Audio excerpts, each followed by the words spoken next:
કચ્છમાં વરસાદી પાણી ન ઓસરતા જ મુશ્કેલી વધી છે। ભુજના રેલવે સ્ટેશન પાસે વરસાદી પાણી ભરાઈ ગયા છે। રસ્તા પર ભરેલા પાણીમાં ટ્રેલર ફસાઈ ગયું છે।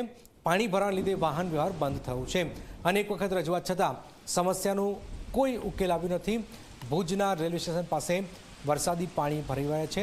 આપ જોઈ રહ્યા છો સતત જે વરસાદી માહોલ છે એના કારણે પ્રજાને પણ મુશ્કેલીનો સામનો કરવો પડી રહ્યો છે। આપ જોઈ રહ્યા છો ભુજમાં આ રેલવે સ્ટેશન જે રેલવે સ્ટેશન છે એની આજુબાજુ પાણી જ પાણી છે। સમગ્ર કચ્છમાં જ્યારે સચાચર વરસાદ થયો છે ત્યારે ભુજમાં પણ રાત્રે 5 ઇંચ જેટલો વરસાદ થયો છે। પરંતુ અહીં જે આપણે અત્યારે પહોંચ્યા છીએ ભુજના રેલવે સ્ટેશન વિસ્તારમાં કે જ્યાં આગળ અહીં જે કામ કરવામાં આવી રહ્યું છે એના પછી જે રસ્તાઓ છે એની અંદર જે પરિસ્થિતિ સર્જાણી છે 3-3, 4-4 ફૂટ જેટલા ખાડાઓ છે એની અંદર પાણી ભરાઈ ગયું છે। હંમેશા ગટરોનું પાણી પર ભરાતું રહે છે। અહીં વરસાદ વખતે જે પરિસ્થિતિ ઊભી થઈ છે એને લઈને લોકોને પણ મુશ્કેલી થઈ છે।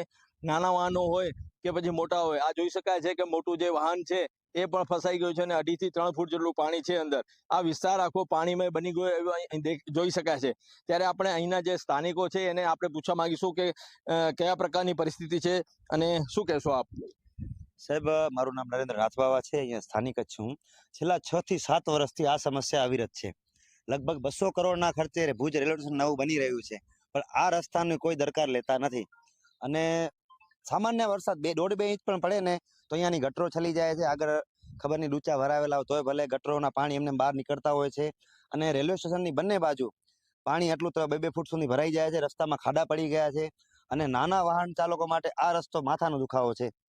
ખાસ કરીને વાત કરવામાં આવે તો આપણે ક્યાં આગળ રજૂઆત કરી છે અને શું પરિણામ આવ્યું છે? સાહેબ, રજૂઆતો વારંવાર તમારા આપશ્રી મીડિયા દ્વારા કરવામાં આવેલ છે। લેખિતમાં ભુજ નગરપાલિકામાં ઘણી બધી વાર મેં નહીં, અમારા જેવા કેટલા નાગરિકો જે અહીંયા રહે છે જેનો આ રસ્તો છે રોજનો, તે લોકો રજૂઆત કરેલી છે, પણ હજુ સુધી કાંઈ નક્કર ઠોસ પગલું લેવાનું નથી। કેટલા દિવસ આવી પરિસ્થિતિ રહે છે? સાહેબ, જો વરસાદ પડે તો આ કાયમી 3-4 મહિના તો આ આમને આમ રહેશે, અને વરસાદ નથી ત્યારે પણ ગટર છલે છે અઠવાડિયે 1-2 વાર, ત્યારે આમ જ પાણી ભરાઈ જાય છે।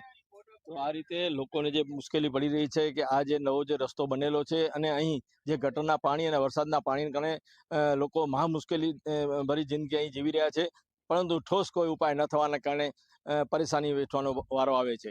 રાજેન્દ્ર ઠક્કર, જી મીડિયા, કચ્છ।